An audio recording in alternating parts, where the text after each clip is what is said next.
Hi friends, welcome back to our channel. இன்னைக்கு நம்ம இந்த வீடியோல எதை பத்தி பார்க்க போறோம் அப்படின்னா, ஹஜ் பயணம் செல்வதற்கு ஆன்லைன் மூலியமாக வந்து அப்ளிகேஷன் வந்து ஃபில் பண்ணிக்கலாம் அப்படின்னு சொல்லிட்டு தமிழக அரசு வந்து ஒரு சில அப்டேட் வந்து கொடுத்துருக்காங்க. இந்த ஹஜ் யாரெல்லாம் வந்து செல்வாங்க அப்படின்னா, இஸ்லாமிய நண்பர்கள்லாம் வந்து போவாங்க. முஸ்லீம் பொதுமக்களுக்காகவே வந்து பிரத்யேகமா வந்து ஒரு அப்ளிகேஷன் போர்ட்டல் வந்து ஓப்பன் பண்ணியிருக்காங்க. நீங்க ஆன்லைன்ல வந்து அப்ளிகேஷன் ஃபில் பண்ணாலே போதும், நீங்க ஹஜ் பயணம் பண்றதுக்கு ஒரு சூப்பரான ஒரு ஆப்பர்ச்சுனிட்டி அப்படிங்கிற வந்து கொடுத்துருக்காங்க.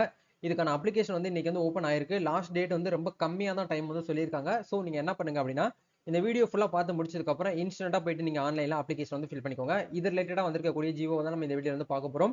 அது மட்டும் இல்லாம இந்த ஹஜ் போறதுக்கு நம்ம எப்படி ஆன்லைன்ல அப்ளிகேஷன் வந்து ஃபில் பண்றது அப்படிங்கிற லைவ் டெமோவும் உங்களுக்கு இந்த வீடியோல ஷேர் பண்ணியிருக்கேன். வீடியோ வந்து ஸ்கிப் பண்ணாம ஃபுல்லா பாருங்க. வீடியோக்குள்ள போறதுக்கு முன்னாடி இப்பதான் நம்ம சேனலை நீங்க ஃபர்ஸ்ட் டைம் பாக்குறீங்க அப்படின்னா இந்த வீடியோக்கு கீழே இருக்கக்கூடிய ரெட் கலர் சப்ஸ்கிரைப் பண்ணியும் பக்கத்துல இருக்கக்கூடிய பெல் பண்ணி கிளிக் பண்ணி ஆளுங்கிறத நம்பர் பண்ணி வச்சுக்கோங்க. நம்ம சேனல் வந்து போஸ்ட் பண்ணக்கூடிய ஒவ்வொரு லேட்டஸ்ட் இன்ஃபர்மேஷன் எல்லாமே உங்களுடைய மொபைல் நோட்டிஃபிகேஷன்ல கிடைக்கும். சரி, வாங்க இப்போ நம்ம டேரக்டா வீடியோக்குள்ள போகலாம். ஓகே, இப்போ நீங்க ஸ்கிரீன்ல பாத்துட்டு இருக்கீங்க, இதான் வந்து பாத்தீங்கன்னா ஜியோ நம்மளுக்கு வந்து ரிலீஸ் ஆயிருக்கிறது. இதுல என்ன சொல்லியிருக்காங்க அப்படிங்கறத நம்ம ஒன் பை ஒன்னா வந்து பார்க்கலாம். ஹாஜ் 2024 ஹாஜ் பயணம் மேற்கொள்ள விரும்பும் தமிழ்நாட்டைச் சேர்ந்த முஸ்லிம் பொதுமக்களிடமிருந்து மும்பையில் உள்ள இந்தியா ஹாஜ் குழு சார்பாக தமிழ்நாடு மாநில ஹாஜ் குழு ஹாஜ் விண்ணப்பங்களை வரவேற்கிறது அப்படிங்கிற கொடுத்திருக்காங்க. இந்திய ஹாஜ் குழு மூலம் ஹாஜ் 2024ற்கான விண்ணப்பிக்கும் முறை 4/12/2023 முதல் ஆன்லைனில் தொடங்கியுள்ளது அப்படிங்கிற கொடுத்துட்டாங்க. ஏற்கனவே வந்து நம்மளுக்கு வந்து ஸ்டார்ட் ஆயிடுச்சு. இதுக்கான லாஸ்ட் டேட் அப்படிங்கறத பார்க்கும்போது வந்து 15/1/2020, அதாவது பொங்கல் அன்னைக்கு வந்து பாத்தீங்கன்னா நம்மளுக்கு வந்து க்ளோஸ் ஆகுது. ஸோ இன்னும் வந்து நம்மளுக்கு வந்து கிட்டத்தட்ட 15 நாள் டைம் வந்து இருக்கு. அதுக்குள்ள என்ன பண்ணிக்கலாம் அப்படின்னா ஆன்லைன்ல வந்து ஃபில் பண்ணிக்கலாம் அப்படிங்கிறது வந்து கொடுத்துருக்காங்க. இதை பத்தி ஒரு ஃபர்தரா ஒரு சில அப்டேட்ஸ் வந்து கொடுத்துருக்காங்க. ஹாஜ் 2024 விண்ணப்பதாரர்கள் ஹாஜ் விண்ணப்ப படிவத்தை கட்டணம் ஏதுமின்றி இலவசமாக சமர்ப்பிக்கலாம் அப்படிங்கிற கொடுத்துருக்காங்க. இயந்திரம் மூலம் படிக்கத்தக்க பாஸ்போர்ட்டின் மூலம் முதல் கடைசி பக்கம், அதாவது வெள்ளை நிற போட்டோ இது ரிலேட்டடா இருக்கக்கூடிய விஷயங்கள்லாம் நீங்க என்ன பண்ணணும், போட்டோஸ்லாம் வந்து சப்மிட் பண்ணி ஆன்லைன்ல வந்து பாத்தீங்கன்னா அப்ளிகேஷன் வந்து ஃபில் பண்ணணும் அப்படிங்கிற வந்து கொடுத்துருக்காங்க. சரிங்களா? பேசிக்கா வந்து பாத்தீங்கன்னா ஆன்லைன்ல வந்து நம்ம எப்பயும் போல வந்து ஒரு கவர்மெண்ட்க்கு அப்ளிகேஷன் எப்படி போடுறோமோ அதே மாதிரி தான் வந்து கொடுத்துருக்காங்க. மொபைல் நம்பர் இருக்கு, மொபைல் நம்பர் ஓடிபியை லாகின் பண்ணிட்டு பேசிக்கா உங்க பேரு, mobile number, email ID, mail ஐடியில வச்சு நீங்க என்ன பண்ணுங்களா ஆன்லைன்ல வந்து அப்ளிகேஷன் வந்து ஃபில் பண்ணிக்கலாம் அப்படிங்கறது இதுல வந்து சொல்லியிருக்காங்க. சரிங்களா? இப்போ நம்ம வந்து எந்த வெப்சைட்ல போயிட்டு நம்ம வந்து அப்ளை பண்ணணும் அப்படிங்கிற பார்க்கும்போது hajcommittee.gov.in அப்படிங்கிற வெப்சைட்ல வந்து நம்ம சமர்ப்பிக்கணும் அப்படிங்கிறது வந்து சொல்லியிருக்காங்க. அதுக்கான டைரக்ட் லிங்க் நான் வந்து டிஸ்கிரிப்ஷன்ல உங்களுக்கு வந்து கொடுத்துறேன்.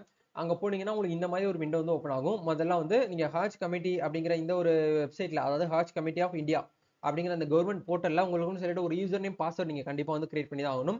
அந்த யூசர் நேம் பாஸ்வேர்ட் நீங்க கிரியேட் பண்ணதுக்கு அப்புறம் நீங்க என்ன பண்ணுங்க அப்படின்னா லாகின் அப்படிங்கிற ஆப்ஷன் நீங்க வந்து கொடுங்க. சரிங்களா? லாகின் கொடுத்தீங்கன்னா உங்களுடைய மொபைல் நம்பரும் பாஸ்வேர்டும் போட்டு கேப்சா வெரிஃபை பண்ணீங்கன்னா லாகின் ஆயிரும். லாகின் ஆகிறதுக்கு முன்னாடி நீங்க வந்து ரெஜிஸ்ட்ரேஷன் வந்து பண்ணணும். பேசிக்கா உங்களோட மொபைல் நம்பர் போடுங்க.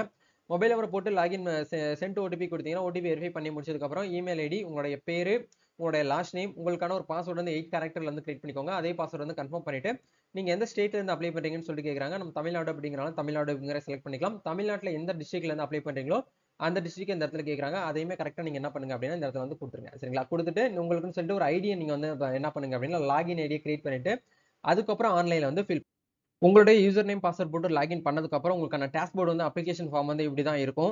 இந்த இடத்துல வந்து ஹாஜ் அப்ளிகேஷன் பாராமீட்டர்னு சொல்லிட்டு ஒரு ஆப்ஷன் வந்து கொடுத்துருப்பாங்க. இந்த இடத்துல கேட்டகரி அப்படிங்கிற இடத்துல வந்து உங்களோட ஏஜ் வந்து, அதாவது உங்க வீட்டுல வந்து ஒரு 4 பேர் இருக்காங்க, 4 பேருமே வந்து போறீங்க அப்படின்னா நீங்க 4 பேருமே இந்த ஆன்லைன் அப்ளிகேஷன் வந்து போட்டுக்கலாம். இல்ல ஒருத்தவங்க மட்டும் போறாங்க அப்படின்னா ஒரு பீப்புளுக்கு மட்டும் கூட நீங்க ஆன்லைன்ல இருந்து ஒரு லாகின் ஐடி வச்சு நீங்க வந்து என்ன பண்ணலாம்னா அப்ளிகேஷன் வந்து போட்டுக்கலாம். சரிங்களா? ஓகே, இப்போ இந்த இடத்துல வந்து ஏஜ் வந்து 70 இயர்க்கு மேல வந்து இருக்கு அப்படின்னா இந்த இடத்துல 70 இயர்க்கு அபோவ் அப்படிங்கிற நீங்க வந்து கொடுத்துக்கலாம். இல்ல வந்து லேடிஸா இருக்காங்க அப்படின்னா இந்த இடத்துல லேடிஸ் அப்படிங்கிற நீங்க செலக்ட் பண்ணிக்கலாம். அதுக்கப்புறம் ஜென்ரல் அப்படின்னா ஜென்ரல் அப்படிங்கிற நம்ம கொடுத்துக்கலாம். நம்பர் ஆஃப் பெர்சன் அப்படிங்கிற இடத்துல வந்து ஒரு 3 பேர் இருக்காங்க அப்படின்னா 3 பேர் அப்படிங்கிறத நீங்க வந்து கொடுத்துக்கோங்க. அதுக்கப்புறம் வந்து பாத்தீங்கன்னா இன்ஃபென்ஷன்ஸ்ங்கிற இடத்துல வந்து பாத்தீங்கன்னா நீங்க எத்தனை வரீங்களோ அதை இந்த இடத்துல செலக்ட் பண்ணிக்கோங்க. செலக்ட் பண்ணி நெக்ஸ்ட் அப்படிங்கிற ஆப்ஷன் வந்து கொடுங்க. கொடுத்தீங்கன்னா உங்களுக்கு அடுத்து வந்து பாத்தீங்கன்னா இந்த இடத்துல வந்து கவர் ஹெட் டீடைல்ஸ் சொல்லிட்டு உங்களுக்கு வந்து கேட்கும். Passport size photo, sorry passport number கேட்கும். அதுக்கப்புறம் வந்து பாத்தீங்கன்னா இஷ்யூ ஆஃப் டேட், எந்த எந்த டேட்ல வந்து பாஸ்போர்ட் வந்து இஷ்யூ பண்ணாங்க, எந்த பிளேஸ்ல இஷ்யூ பண்ணாங்க அப்படிங்கிற எல்லாமே கேட்கும். இப்போ 3 பேர் போறீங்க அப்படின்னா 3 பேருக்குமே கண்டிப்பா வந்து பாஸ்போர்ட் அப்படிங்கிற வந்து தேவைப்படும். ஸோ அப்படிங்கறனால கவனமா கரெக்டா நீங்க பார்த்து வந்து என்டர் பண்ற மாதிரி இருக்கும். எல்லாமே கொடுத்து முடிச்சதுக்கு அப்புறம் உங்களுடைய பிரசன்ட் அட்ரஸ் வந்து கேட்பாங்க. அதுக்கப்புறம் உங்களோட பெர்மனன்ட் அட்ரஸ் கேட்பாங்க. அடிஷனலா வந்து பாத்தீங்கன்னா நீங்க என்ன ஆக்குபேஷன், உங்களுடைய ஆக்குபேஷன் நீங்க என்னவா இருக்கீங்க, பிசினஸ் பண்றீங்கன்னா பிசினஸ் கொடுங்க, இல்ல ஹவுஸ் ஒய்ஃபா இருக்கீங்கன்னா ஹவுஸ் ஒய்ஃப் அப்படிங்க செலக்ட் பண்ணுங்க. என்ன குவாலிஃபிகேஷன் பண்ணிருக்கீங்கிறத கேட்கறாங்க. அதை கரெக்டாக அந்த இடத்துல கொடுங்க. ஆதார் கார்டு நம்பர் மேண்டேட்டியாக கொடுக்க தேவையில்லை. கொடுக்கறதுக்கு ஆசைப்பட்டீங்கன்னா கொடுத்துக்கலாம். சரிங்களா? எல்லாமே கொடுத்து முடிச்சதுக்கப்புறம் நீங்கள் வந்து பார்த்தீங்கன்னா நாமினிட்டி வந்து பார்த்தீங்கன்னா ஆட் பண்ணுற மாதிரி இருக்கும். உங்களுடைய நாமினி எதுவோ அதை நீங்கள் கரெக்டாக கொடுங்க. அதுக்கப்புறம் பேங்க் பாஸ்புக் அப்படிங்கிறது கவர் ஹெட் அப்படிங்கிறவங்க தான் பேங்க் ஹோல்டராக வந்து வருவாங்க. ஸோ அவங்களுடைய நேமே இந்த இடத்துல நீங்கள் கொடுத்துக்கலாம். அதாவது ஃபேமிலி ஹெட் இருப்பாங்கல்ல, அவங்க இதை நீங்கள் வந்து கொடுத்துக்கலாம். அதுக்கப்புறம் அதர் டீடைல் வந்து பார்த்தீங்கன்னா பேசிக்காக என்னென்ன கேட்குறாங்கிற பாருங்க. நீங்கள் என்ஆர்ஐயா இருக்கீங்களா, என்ஆர்ஐன்னு கொடுங்க. இல்லை வந்து இந்தியன்னா இந்தியன்கிற கொடுத்துக்கோங்க. நீங்கள் ரூரல்லேருந்து வரீங்கன்னா அதை கொடுத்துக்கோங்க.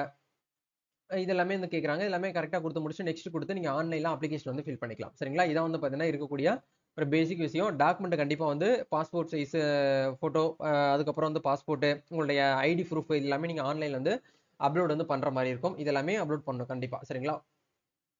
கேன்சலேஷன் செக் லீஃப் அப்படின்னா பேங்க் பாஸ்புக்கு, எனி ஒன்று அட்ரஸ் ப்ரூஃப், அதுக்கப்புறம் வந்து பாஸ்போர்ட் பண்ண லாஸ்ட் பேஜ் அதை நம்ம வந்து அப்லோட் பண்ணணும். இது எல்லாமே நீங்கள் எல்லாமே ரெடி பண்ணி முடிச்சதுக்கப்புறம் சப்மிட் அப்படிங்கிற ஆப்ஷனை கொடுத்தீங்கன்னா போதும். உங்களுக்கான அப்ளிகேஷன் வந்து நீங்கள் ஆன்லைன்லேயே வந்து பார்த்தீங்கன்னா சப்மிட் அப்படிங்கிறத பண்ணிக்க முடியும். சப்போஸ் இதை நீங்கள் பார்த்துட்டு உங்களுக்கு வந்து சப்மிட் பண்ண தெரியல, நீங்கள் பண்ணி கொடுங்க ப்ரோன்னு சொன்னால் கூட என் சைட்லேருந்து உங்களுக்கு நான் வந்து ஹெல்ப் பண்ணுறேன். ஸோ டிஎம் பண்ணுங்க. இன்ஸ்டாகிராம் சரி, நம்மளுடைய மெயில் ஐடிக்கும் வந்து மெயில் பண்ணுங்க. நான் உங்களுக்கு எல்லாமே வந்து பார்த்தீங்கன்னா ஆன்லைன் மூலியமா ப்ராசஸ் வந்து பண்ணித்தரேன். நீங்கள் நேரடியாக வர தேவையில்லை. சரிங்களா? எல்லாமே நம்ம தமிழ்நாடு ஃபுல்லாக ஆன்லைன் சர்வீசஸ் நம்ம வந்து பண்ணி கொடுத்துட்டு இருக்கோம். உங்களுக்கு தேவைப்பட்டுச்சு அப்படின்னா நம்ம குரூப்ல வந்து ஜாயின் பண்ணிக்கோங்க. நம்ம நெக்ஸ்ட் ஒரு வீடியோவில் மீட் பண்ணுவோம். தேங்க்யூ. All the best.